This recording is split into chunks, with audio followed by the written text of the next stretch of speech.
memang kita sudah memprediksikan ya untuk 50 basis poin di bulan ini di November yang tadi siang diumumkan. Dalam pandangan kami sebenarnya memang peningkatan suku bunga ini adalah hal yang harus dilakukan gitu ya, karena berdasarkan mandat Bank Indonesia itu ada dua faktor yang menjadi tanggung jawab gitu ya oleh Bank Indonesia, yaitu adalah stabilitas harga barang dan juga stabilitas dari nilai tukar rupiah. Nah sekarang kita lihat di sisi dari harga barang gitu ya, kita tahu sejak September inflasi kita itu meningkat cukup signifikan karena penyesuaian dari harga BBM bersubsidi, yang kemudian diikuti oleh peningkatan juga beberapa harga barang yang masuk dalam kelompok inflasi inti. Nah, hal ini juga kita lihat ke depannya secara forward looking inflasi inti ini masih akan meningkat gitu ya, karena dampak lanjutan dari harga BBM bersubsidi yang disesuaikan itu belum sepenuhnya tertransmisikan, dan ini menjadi resiko bagi inflasi itu untuk terus meningkat di tahun depan. Nah, ini yang menjadi salah satu faktor dari internal. Dari sisi eksternal, kita tahu bahwa inflasi di global juga sangat tinggi, terutama untuk Amerika Serikat, dan hal ini direspon oleh bank sentral di berbagai dunia. Salah satunya yang paling utama adalah Bank Sentral Amerika, The Fed, dengan meningkatkan suku bunga dengan sangat agresif. Kita tahu The Fed sekarang posisi suku bunga acuannya sudah di 4%.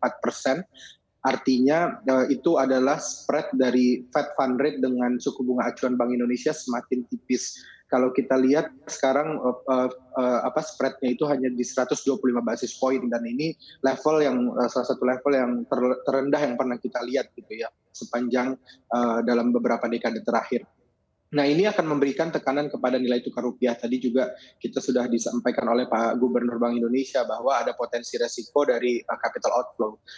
Bukan hanya resiko, tapi sudah terjadi atau sudah secara aktual terjadi adanya outflows dari pasar obligasi dan pasar saham domestik akibat dari pengetatan kebijakan moneter Bank Sentral Amerika.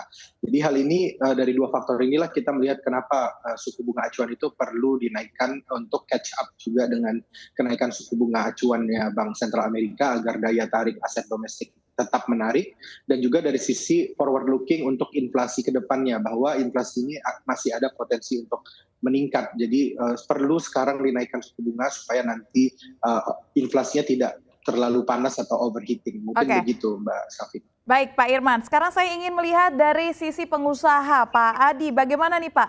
Anda melihat kenaikan suku bunga ini akan berpengaruh ke sektor usaha. 3 bulan ke belakang saja sudah memberikan dampak yang luar biasa besar, sekarang meningkat lagi. Bagaimana Anda melihat kondisi ini Pak? Oke, baik. Jadi ini merupakan tekanan lagi bagi dunia usaha ya, dalam praktis dunia usaha. Karena tekanan-tekanan ini terus datang, termasuk kenaikan harga bahan baku, kenaikan biaya energi, logistik yang terus meningkat.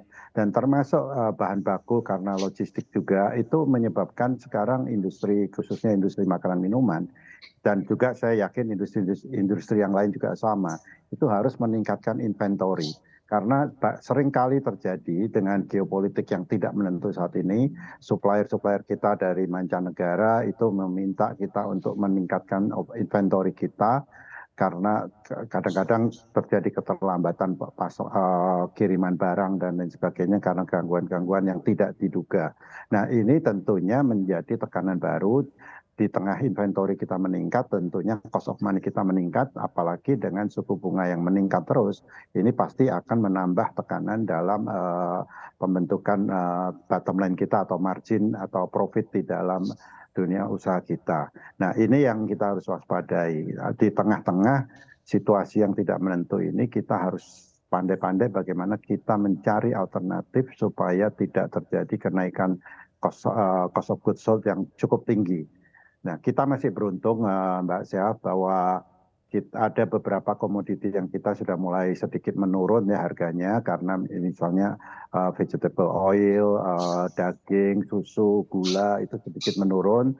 Tapi ada komoditi yang meningkat lagi, terutama cereal dan biji-bijian ini sedikit meningkat karena adanya geopolitik dan juga climate change yang tidak menentu saat ini. Nah, inilah mix faktor yang harus kita waspadai bersama, apalagi industri makanan minuman banyak tergantung dari import. Nah, ini merupakan satu tantangan tersendiri bagi dunia usaha kita.